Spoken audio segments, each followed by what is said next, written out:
नमस्कार साथियों, आप सभी का एजुकेशन स्पेशल में स्वागत है। साथियों, आज हम कक्षा 9वीं में जो लोकतांत्रिक राजनीति वाली किताब से पाठ 4 चुनावी राजनीति के जो सिंपल क्वेश्चन आंसर हैं और परीक्षा की दृष्टि से महत्वपूर्ण क्वेश्चन हैं उनको समझेंगे। इससे पहले यदि आप चैनल पर नए हैं और अभी तक आपने चैनल को सब्सक्राइब नहीं किया है तो प्लीज़ आप चैनल को सब्सक्राइब कर लें और बेल आइकन को प्रेस कर लें ताकि आने वाले समय में जब भी वीडियो अपलोड किया जाएगा आपको नोटिफिकेशन मिलता रहेगा। साथ ही साथ वीडियो को बिना स्किप किए हुए अंत तक देखें ताकि आपको खबर स्पष्ट रूप से समझ में आ सके। महत्वपूर्ण प्रश्न उत्तर की चर्चा करेंगे। हमें चुनाव की ज़रूरत क्यों होती है? हमें चुनाव की ज़रूरत इसलिए होती है क्योंकि चुनाव के द्वारा हम अपने शासक खुद चुन सकते हैं।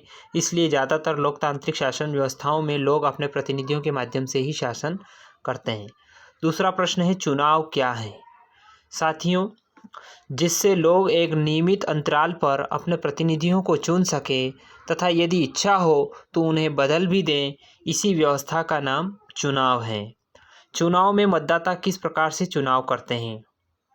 चुनाव में मतदाता कई प्रकार से चुनाव करते हैं, जिसमें वे सरकार बनाने और बड़े फैसले करने वाले चुनाव कर सकते हैं, वे अपने लिए कानून बना सकते हैं और वे सरकार तथा उसके द्वारा बनने वाले कानूनों का दिशा निर्देश करने वाली पार्टी का चुनाव कर सकते हैं। लोकतंत्र चुनाव की महत्वपूर्ण शर्तें क्या हैं? लोकतंत्र चुनाव की न्यूनतम शर्तें जो हैं वो निम्नलिखित हैं। पहला, हर किसी को चुनाव करने की सुविधा हो, यानी हर किसी को मताधिकार प्राप्त हो तथा हर किसी को मताधिकार को मत का सम्मान का मोल हो। दूसरा शर्त है, चुनाव में कुछ विकल्प उपलब्ध हों, पार्टियों तथा उम्मीदवारों को चुनाव में उतरने की पूरी आज़ादी हो तथा वे मतदाताओं के लिए विकल्प पेश कर सकें। तीसरा, चुनाव का अक्सर नियमित अंतराल पर उपलब्ध होता रहे, नए चुनाव कुछ वर्षों में जरूर कराए जाने चाहिए। चौथा, लोग जिसे चाहे वास्तव में चुनाव उसी का होना चाहिए। पांचवे की बात करें हम, चुनाव निष्पक्ष होना चाहिए, स्वतंत्र ढंग से कराए जाने चाहिए, जिससे लोग सचमुच अपनी अपनी इच्छाओं से अपने उम्मीदवार का चुनाव कर सकें। लोकसभा तथा विधानसभा के चुनाव कितने वर्षों बाद होते हैं? साथियों, लोकसभा और विधानसभा के जो चुनाव हैं वो 5 वर्षों बाद होते हैं। आम चुनाव किसे कहते हैं? सभी चुनाव क्षेत्रों में एक ही दिन अथवा एक छोटे अंतराल में अलग अलग दिन चुनाव होते हैं, इसे आम चुनाव कहते हैं। साथियों, उपचुनाव किसे कहते हैं? कई बार केवल एक क्षेत्र में जो चुनाव जो किसी सदस्य की मृत्यु अथवा इस्तीफे से खाली हुआ होता है, इसे उपचुनाव कहते हैं, बाय इलेक्शन कहते हैं। निर्वाचन क्षेत्र किसे कहते हैं?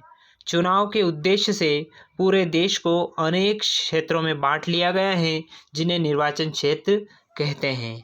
लोकसभा चुनाव के लिए भारत को कितने निर्वाचन क्षेत्र में बांट लिया गया है? साथियों, लोकसभा के चुनाव के लिए 543 निर्वाचन क्षेत्रों में बांटा गया है, लेकिन हमारे देश में लोकसभा के सदस्यों की संख्या 545 होती है। कारण है कि 2 सदस्य राष्ट्रपति चुनाव करता है और 543 निर्वाचन क्षेत्र हैं। संसद सदस्य किसे कहते हैं? प्रत्येक क्षेत्र से चुने गए प्रतिनिधियों को संसद सदस्य कहते हैं। लोकतांत्रिक चुनाव की एक महत्वपूर्ण विशेषताएं लिखो। हर वोट का बराबर मूल्य होता है। विधायक किसे कहते हैं? विधानसभा की सीटों से निर्वाचित प्रतिनिधियों को विधायक कहते हैं। निर्वाचन क्षेत्रों को सीट क्यों कहा जाता है? क्योंकि हर क्षेत्र संसद अथवा विधानसभा की एक सीट का प्रतिनिधित्व करता है, इसलिए कहा जाता है। अगला प्रश्न है, लोकसभा की अनुसूचित जातियों तथा अनुसूचित जनजातियों के लिए कितनी सीटें आरक्षित हैं? मित्रों, लोकसभा की अनुसूचित जातियों के लिए 79, बहुत ही इम्पोर्टेंट जो बात है, ये नोट करने लायक बात है कि 79 अनुसूचित जातियों के लिए और अनुसूचित जनजाति के लिए 41 सीटें आरक्षित की गई हैं। मतदाता सूची या वोटर लिस्ट किसे कहते हैं? लोकतांत्रिक चुनाव में मतदान की योग्यता रखने वाले लोगों की सूची चुनाव से काफ़ी पहले बना ली जाती है।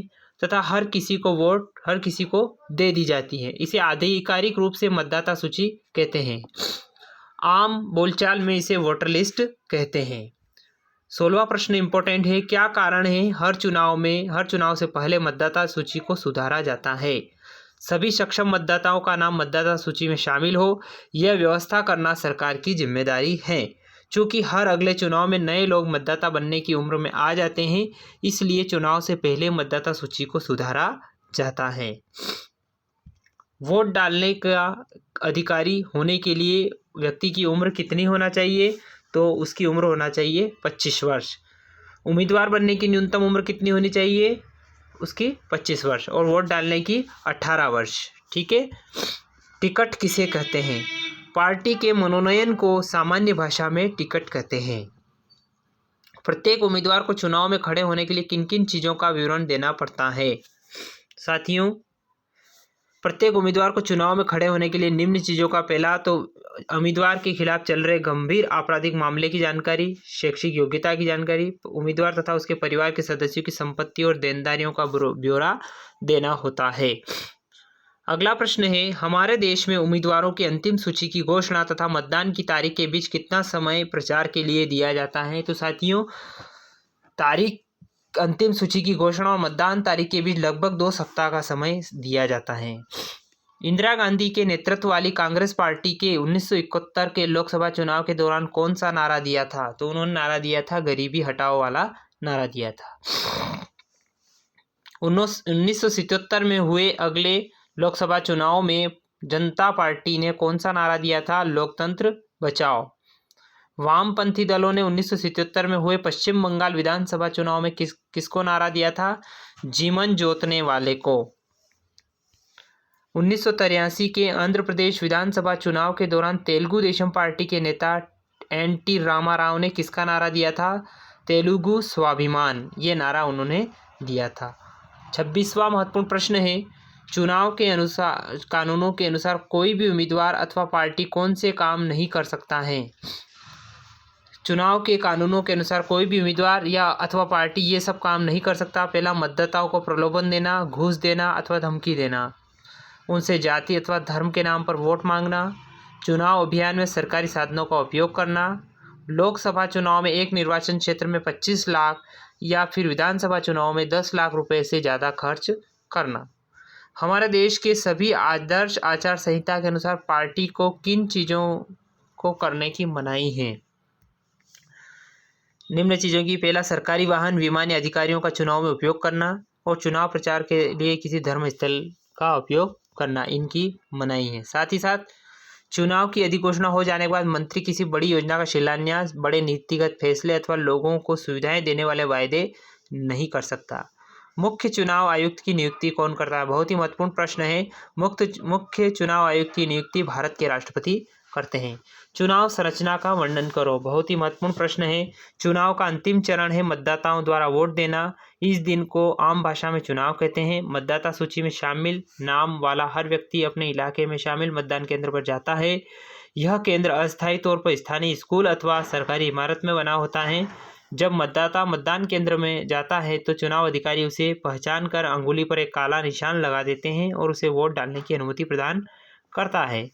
मतदान के लिए इलेक्ट्रॉनिक वोटिंग मशीन का प्रयोग किया जाता है। मशीन के ऊपर विभिन्न उम्मीदवारों के नाम और चुनाव चिन्ह बने होते हैं। निर्दलीय उम्मीदवारों को चुनाव अधिकारी अलग चुनाव चिन्ह देते हैं। मतदाता को जिस भी उम्मीदवार को अपना वोट देना है उसके सामने चुनाव चिन्ह के आगे बटन को केवल एक बार दबाना होता है। मतदान पूर्ण हो जाने के बाद सभी वोटिंग मशीन को सीलबंद करके एक सुरक्षित जगह पहुंचा दिया जाए। एक महत्वपूर्ण बात मैं यहाँ पे बता देता हूँ कि चुनाव में अब एक संशोधन हो गया है। एक नई मशीन जो है ईवीएम के साथ वीवीपैट, जिसमें हम जिस व्यक्ति को वोट देते हैं उसका चिन्ह भी हमको दिखाई दिया जाता है और उसकी पर्ची उस वीवीपैट के अंदर ड्रॉप बॉक्स में गिरती है। ये एक नया प्रयोग निर्वाचन आयोग ने किया है। चुनाव के दिन अधिकांश खबर में किस प्रकार की गड़बड़ियों की सूचना होती है? मतदाता सूची में फर्जी नाम डालने और असली नाम को गायब करने की, अमीर उम्मीदवारों की बड़ी पार्टियों द्वारा बड़े पैमाने पर धन का उपयोग करने की, शासक दल द्वारा सरकारी सुविधाओं में अधिकारियों का दुरुपयोग करने की, मतदान के दिन चुनावी धांधली, मतदाताओं को डराना, फर्जी मतदान कराना, ये सारे मामले सामने आते हैं। भारत के चुनाव आयोग के अधिकार लिखिए। क्या क्या भारत के चुनाव के आयोग के अधिकार हैं, ये भी हम जान लेते हैं। पहला अधिकार है चुनाव आयोग की अधिसूचना जारी करने से लेकर चुनावी नतीजों की घोषणा तक पूरी चुनाव प्रक्रिया के संचालन के प्रत्येक पहलू पर निर्णय चुनाव आयोग लेता है। यह आदर्श चुनाव संहिता लागू करता है और इसका उल्लंघन करने वाली पार्टियों और उम्मीदवारों को सजा देता है। चुनाव आयोग चुनाव के दौरान सरकार को दिशा निर्देश मानने का आदेश दे सकता है। इसमें सरकार द्वारा चुनाव जीतने वाले के लिए इस चुनाव में सरकारी मशीनरी का दुरुपयोग रोकना अथवा अधिकारियों का तबादला करना भी शामिल है। चुनावी ड्यूटी पर तैनात अधिकारी सरकार के नियंत्रण में न रहकर चुनाव आयोग के अधीन काम करता है। अगला प्रश्न है चुनाव में लोगों की भागीदारी का वर्णन करो। पहला है चुनाव में लोगों की भागीदारी का मुख्य पैमाना मुख्यतः मतदान करने वाले लोगों के आंकड़े को बनाया जाता है। मतदान की योग्यता रखने वाले कितने प्रतिशत लोगों ने वास्तव में मतदान किया है वह हिसाब लगाना मुश्किल नहीं है। पिछले 50 वर्षों में यूरोप और उत्तरी अमेरिका के लोकतांत्रिक देशों में मतदान का प्रतिशत काफ़ी गिरा है। भारत में यह तो स्थिर रहा था, फिर ऊपर जा रहा है। भारत में अमीर और बंदे लोगों की अपेक्षा गरीब, निरक्षर, कमजोर लोग ज़्यादा संख्या में मतदान करते हैं।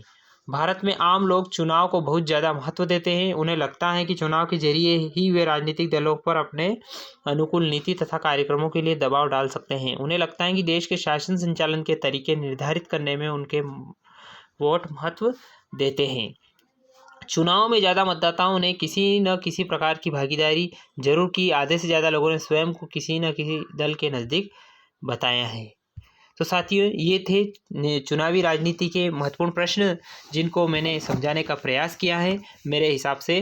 तो साथियों, यदि वीडियो अच्छा लगा तो लाइक करें, ज़्यादा से ज़्यादा शेयर करें ताकि सभी कक्षा 9वीं के विद्यार्थी हैं उनको ये प्रश्न और उत्तर समझ में आ सकें। और एक बार और आपसे निवेदन है, यदि आपने चैनल को सब्सक्राइब नहीं किया है तो प्लीज़ आप चैनल को सब्सक्राइब कर लें और बेल आइकन को प्रेस कर लें ताकि आने वाले समय में जब भी वीडियो अपलोड किया जाएगा आपको नोटिफिकेशन मिलता रहेगा। धन्यवाद साथियों। जय हिंद, जय भारत।